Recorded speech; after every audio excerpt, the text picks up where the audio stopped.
sampai dah sana.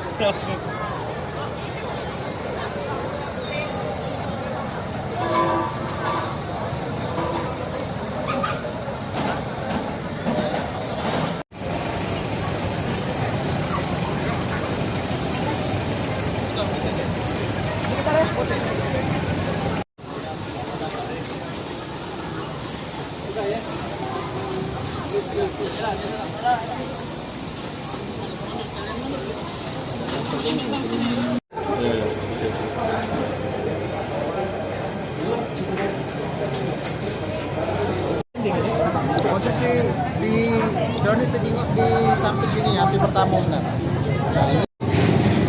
Ya, kejadiannya sekitar pukul 20:30 tadi ya, terjadi kebakaran.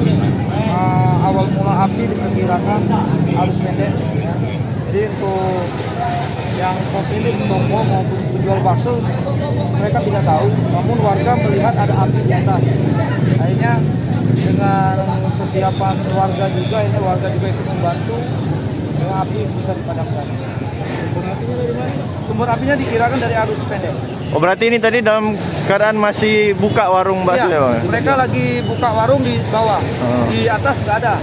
Di atas itu hanya tempat tidur dan penyimpan barang-barang botol-botol bekas kecap-kecapnya. Ada kedengar ledakan nggak, Bang? Nggak ada.